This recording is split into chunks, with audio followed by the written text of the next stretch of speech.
ठीक है, पैकेज की बातचीत चल रही है। जैसे ही कुछ देखिए क्लियर इस होता वीडियो है, के जो अंदर वीडियो में पावर अनाउंस स्टार करने पवन वाली सिंह की है, धर्मपत्नी कितना ज़्यादा चतुर चालाक है। पवन सिंह जो नहीं कर पाया वो उनकी पत्नी ज्योति सिंह कर पाई है। इस वीडियो को प्यारा सा लाइक करके चैनल सब्सक्राइब जरूर करें। ज्योति भाभी से जब इंटरव्यू में पूछा गया, मीडिया वाले ने सवाल किया कि क्या आप डेहरी और काराकाट कहाँ से चुनाव लड़ने वाले हैं, कि आपको कहाँ से टिकट मिलने वाली है, तो वो उन्होंने साफ साफ मना कर दिया कि अभी बैठक ही नहीं हुई है। जब तक मैं पटना जा करके बैठक नहीं कर लूँगी तब तक मैं मीडिया में कुछ नहीं बता सकती। और वैसे भी अगर पहले मीडिया में कुछ भी बता दी तो वो सारा प्लान चौपट हो जाएगा, कुछ ना कुछ खेला हो जाएगा और मुझे चुनाव से निकाल दिया जाएगा। इसलिए मैं नहीं चाहती कि कुछ भी मेरे साथ उल्टा पुल्टा हरकत हो, क्योंकि मैं बहुत ही ज़्यादा मेहनत की है। तो मुझे हर एक कदम फूक फूक के रखना है, क्योंकि मेरे दुश्मन बहुत ही सारे हैं, बहुत सारा।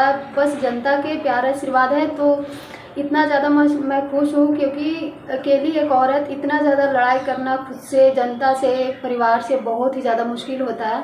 और पवन सिंह कुछ भी नहीं कर पाए, नकारा काट के लिए, न अपने परिवार के लिए, ज्योति सिंह के लिए तो 1% भी कुछ नहीं किया। ज्योति भाभी बिल्कुल अकेली है, इसलिए वो कुछ भी अभी नहीं बताना चाहती है। ज्योति भाभी को बस इतना कहना है कि ज्योति भाभी को बस इतना कहना है कि जिस दिन मैं पटना जाऊंगी मुझे छुट्टी मिलेगा प्रचार करने के बाद, तो बैठक होगी तो मैं सारा बात मीडिया को मैं बता दूंगी। Thank you, love you.